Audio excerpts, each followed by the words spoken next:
Hey, what's up everybody? It's O versus A and I'm coming back with another cast with game number 2 with mouzMaNa and mouzThorZaIN.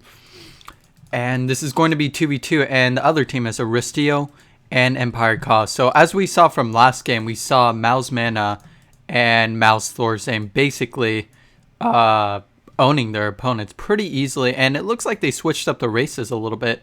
And actually, no, they're at the exact same race as last time. They're both Protoss Terran, and the other team is keeping the same races. Actually, no, this team actually changed. EmpireKas was Protoss last time, I believe.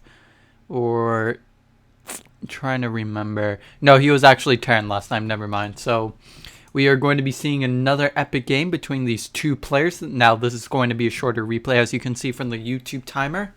And the mistake they made last game was they were kind of susceptible a little bit to the pressure because they left themselves out in the open. They had a bunch of siege tanks, but the way they countered that was the Protoss player got a couple mortals, sent them in, and the siege tanks automatically fired on the mortals.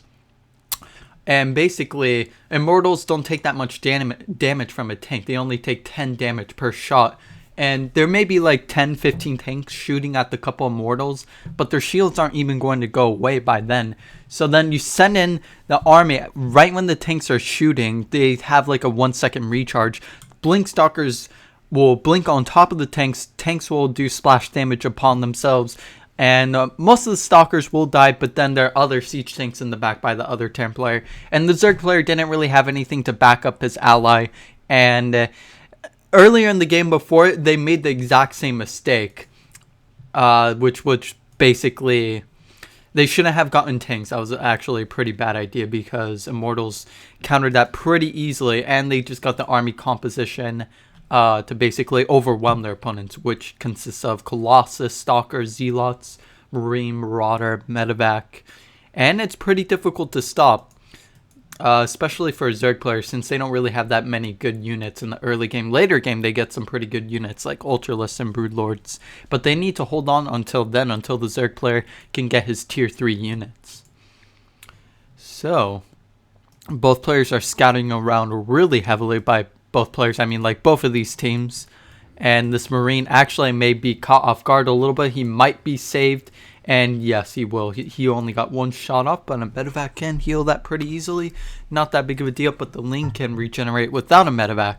So he's just going to keep both of these players contained. I like the placement of the Overlords. It's going to get nice scout off when the other opposing team is going to move out.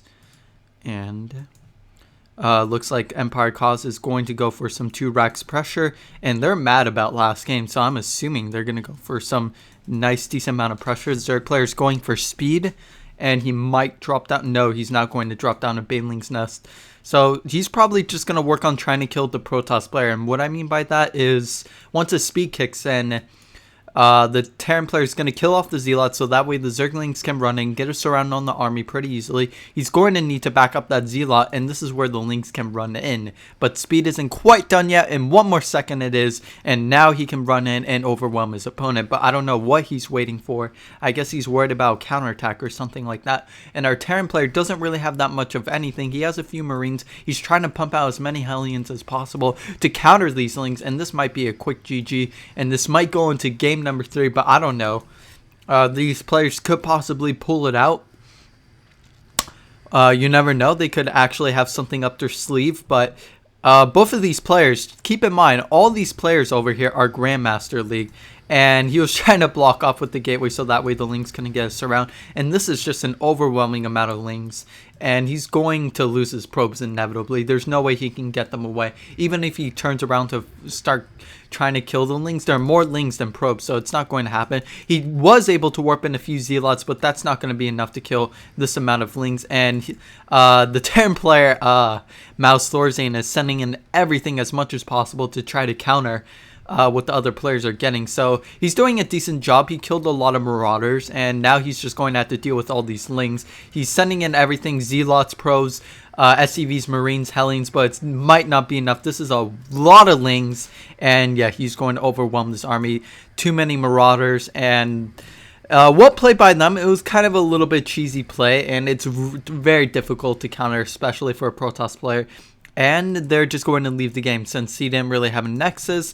They were going to be behind economically. So this was a rather quick game.